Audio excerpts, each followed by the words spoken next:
chainsaw and then crawled about a mile and got in his Jeep and drove back to civilization. And that went through my mind.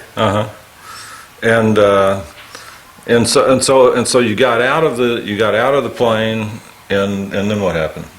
Well, then I started paddling up toward the surface, and just when I finally felt that I couldn't hold my breath any longer, I remembered I had a Mae West on, which had automatic actuators. You pull a little knob, and the CO2 cartridge explodes and fills up your life jacket.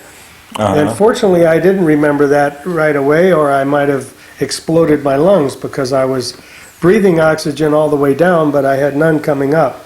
So as I paddled up, I was releasing air, and I probably pulled the O2 canisters or fired those off probably when I was 10 feet below the water, because they say I shot up out of the water, completely up out of the water, like a ballistic missile. When I finally got to the surface, the helicopter was right there, and I was back on deck, and probably the whole thing was 3 or 4 minutes.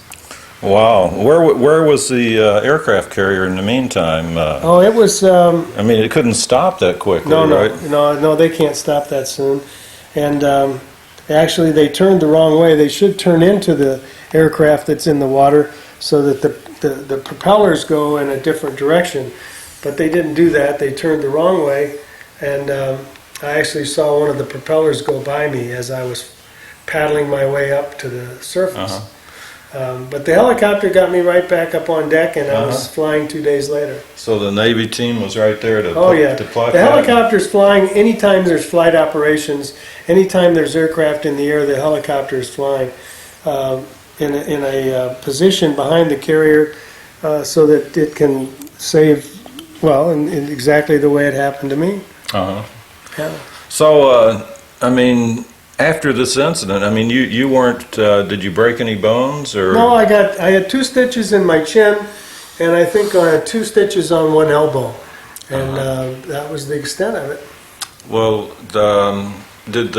surely you got several months leave, didn't you, after an incident like that? No, I was flying 2 days later. We were at sea. We were 2 days later. We were 10 miles off the coast of Hong Kong, so there was no going anywhere. Don, how many of these accidents this type of an event have occurred over the years? Do you have any idea? There was another incident, barricade engagement like mine, just 2 weeks earlier. And I had observed that, and that's why it didn't bother me to, when I was offered the choice of either ejecting from the aircraft or bringing it aboard ship into the barricade, I elected to bring it into the barricade because I had just seen a barricade engagement 2 weeks earlier. So it was not a big deal. Well, somewhere I'd heard there had been as many as 45 of these accidents, and maybe only 2 or 3 people. Well, there was 3 of us, I think, that have survived water landings in this particular airplane. 3 people have survived? To my knowledge, yes. Out of how many? 40 or 43, somewhere in that. Out of 43 Navy pilots. That made a water landing in a Crusader, yes. Only 3 people have survived? To my knowledge, yes. That's pretty incredible. Well, it's pretty low odds, that's true. Yeah. Well, something else comes to mind, changing the subject just a bit. Something I mentioned is Don is someone who has, you might say, lived life to the fullest, especially when it comes into taking on challenges not for the tame. And I remember Don once telling me that he got into the living on the water lifestyle, and what, you got a boat down in the Bahamas, did you? Well, we purchased a 42-foot Jefferson powered motor yacht in New Jersey, and took it to Florida, and then spent most of our 1 year on board in the Bahamas. And did you have a hurricane or something come up on you? Yeah, it was about a 4-day pretty hard blow where we couldn't leave where we were. It was pretty scary. What What happened there? Well, just a big storm came through, and it just didn't leave the area. And we had 2 anchors out, and the whipping motion of the waves and so forth chewed through one, so we were down to 1 anchor, and we were only in about 10 feet of water in front of us, and it dropped off to about 2,000 feet behind us, but we couldn't move because it was just the water was too rough. Did your wife think it was Katie bar the door? Yeah, oh yeah, our refrigerator was rocking back and forth, and hadn't been for some security measures, it would have been laying on the kitchen on the galley floor.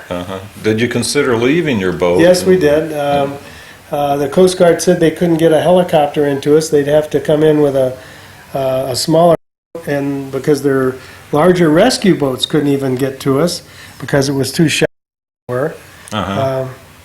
But we just stuck it out, finally pulled anchor, and after 4 days there, and were able to make it to port, which was only about 6 miles away. I mean, I've heard of a lot of people being in hurricanes on the inland, but I can't imagine what it must have felt like. What, for 2 or 3 days being out in the ocean with your boat? How high were the waves? Probably where we were, they weren't all that bad, 6 or 7 feet. But it was the constant rolling and rocking motion, and I mean, you couldn't sleep. You just had to 24 hours a day. You were awake, it seemed like. I guess we got some sleep because it did calm out at times, enough to get a little bit of rest. But it was pretty interesting.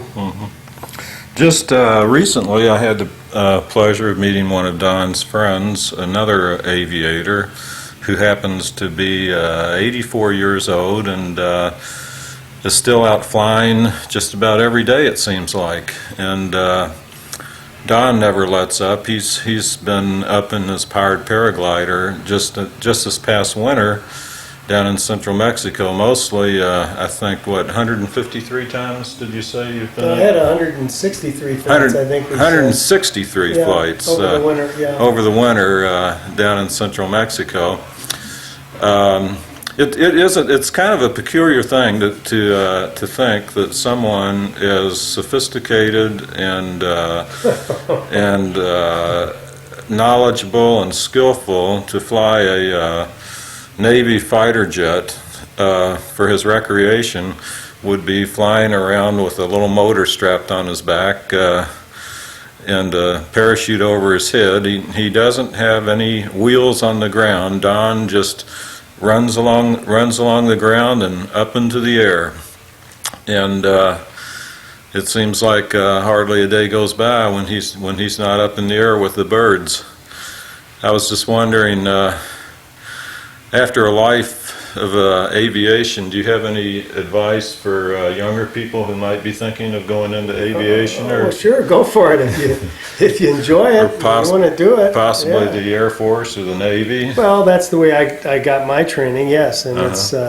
Was that a good experience for you? Oh, yeah, I love the Navy. Aside from the problematic things that we've just been talking about. You're trained for that, though. You expect that, and it's part of your training, and you're prepared for it. So, we didn't find that would have kept us out if we had known going in that might have happened.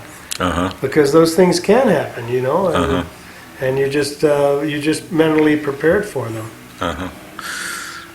Well, Don, we at Louisville Late Night want to say that, and me in particular, I can't express to you how grateful I am for all the little tips that you've given me over the year or so here. And you might mention that you are learning to do this same thing. Well, I'm at the beginner stage, put it that way, and Don's put up with me, so to speak. But the people in the Louisville area, I'm sure, really appreciate you taking a few minutes to talk with us, and sure look forward to seeing you again.